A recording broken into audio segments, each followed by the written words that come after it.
स्वागत तुमच्या भावाच्या एकदम लाडक्या चॅनलवरती आणि परत एकदा मराठी स्पेशल रिॲक्शनमध्ये. कारण की देऊळ बंद 2चा ऑफिशियल ट्रेलर आला आहे. मी याचा टीजर नाही पाहिला, आज डायरेक्टली ट्रेलर आला आहे. आणि मूवी कधी येणार आहे? 21 मे. हां, आज आहे 19 तारीख, म्हणजे 2 का 3च दिवसांनी येणार आहे पिक्चर. तर ट्रेलर बघूया. इतक्या लवकर कमवून टाकला, अजून थोडा म्हणजे टाकला असतं, म्हणजे पिक्चर येण्याचे आदल्या दिवशीच टाकायचा ट्रेलर. म्हणजे मला कळलं नाही मेकर्सनी कमून इतक्या उशिरा टाकलं, पण ठीक आहे. तर चला बघूया. तर 3, 2, 1 चालेल. ओ अनंत कोटी ब्रह्मांड नायक, तुमचं अस्तित्व आहे? जो मानतो त्याच्यासाठी नक्कीच. चला मग मी पण तुमचं अस्तित्व मान्य करते. आता तुम्ही तुमची परीक्षा द्याच. परीक्षा द्यायला परीक्षा हॉलमध्ये नेण्याऐवजी या टोमॅटोच्या बॉलमध्ये का घेऊन आलेस तुम्हाला? चला मॅडम, प्रश्नपत्रिका द्या. तुम्ही प्रश्नपत्रिकेतच उभे आहात.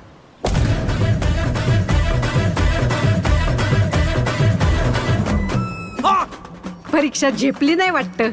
मिळाली का एसटी स्वर्गाची? अवलाई जणांची एसटी चुकती, पण तुम्हाला आज माझी एसटी गावली टायमिंगला.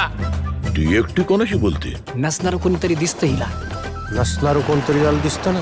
एक तर येडं असतं, नाही तर लय पुण्यवान असतं. अरे हो, पण आहे का?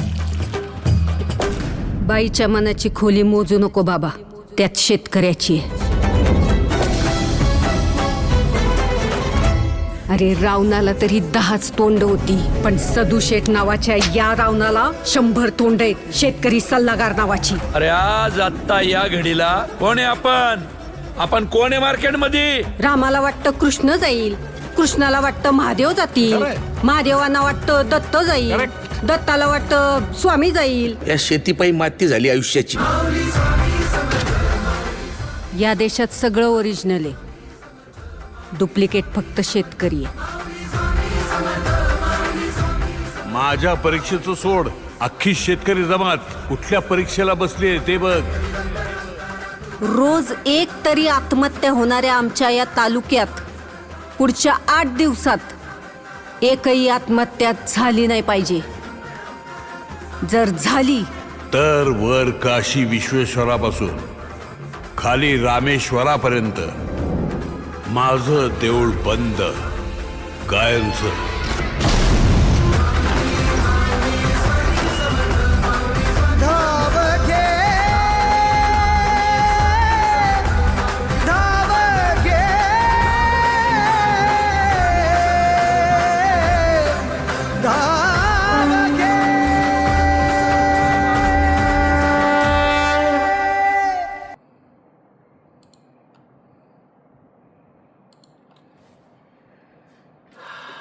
अरे काटा आला रे शेवटी.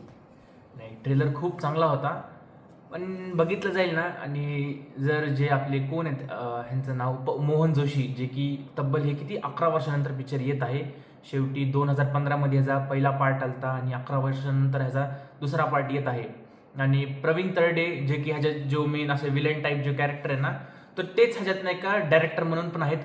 आणि त्यांचं ट्रेलर बघून तर असं वाटतं की यार डायरेक्शन खूप चांगलं केलं गेलं आहे. अरे खरंच चांगला होता रे, खूप चांगला ट्रेलर होता. शेवटी जे मुवमेंट होता ना, तो हळूहळू म्हणजे जे बिल्डअप घेतलं ना ट्रेलरने. आणि आता जी परीक्षा आहे ती देवाची परीक्षा आहे. मला हे माहीत नाही की ह्याच्यात राघव शास्त्री असतील का नाही, जे की पहिल्या पार्टमध्ये मेन कॅरेक्टर होते. पण बघू, कारण की जे शेवटी आपल्याला नाही का, जे म्हणजे स्वयं नाही का श्रीकृष्ण किंवा नाही का जे असे पाऊल चालताना आले, तर ते मला असं त्यांची राघव शास्त्रीसारखी छवी वाटली. तेच एक देव म्हणून ह्याच्यात कोण दाखवते का काय ते माहीत नाही, कोणती स्टोरी आपल्याला. तर आपल्याला मूवी बघितल्यावरच कळेल. आणि ट्रेलर खूपच चांगला होता, जे एकदम आपलं वाटलं पाहिजे की स्वामी म्हणजे नाही का एक बाकीच्यांपेक्षा उठून दिसले पाहिजे. जे ग्लो नाही का देवाचा दिसला पाहिजे, तो दिसतोय त्यांचा. आणि मोहन जोशीने ह्याच्या आधी बी नाही का खूप चांगलं काम केलं, आणि ह्याच्यात बी ॲज युजल खूप चांगलं काम केलं आहे. ट्रेलर बघून तुम्ही एवढं सांगू शकतो. बाकी तुम्हाला कसा वाटला ट्रेलर, तुम्ही पाहिला का नाही? आणि जर नसन पाहिला तर नक्की जाऊन पहा, कारण की ट्रेलर बी खूप चांगले आहे. आणि मी शुअर मूवी बघायला जाईल. तर तुमचे काय ओपिनियन मला कमेंट सेक्शनमध्ये नक्की सांगा या ट्रेलर बाबतीत. मी भेटतो तुम्हाला पुढच्या व्हिडिओमध्ये. तोपर्यंत लाईक शेअर सबस्क्राईब करा. जय हिंद.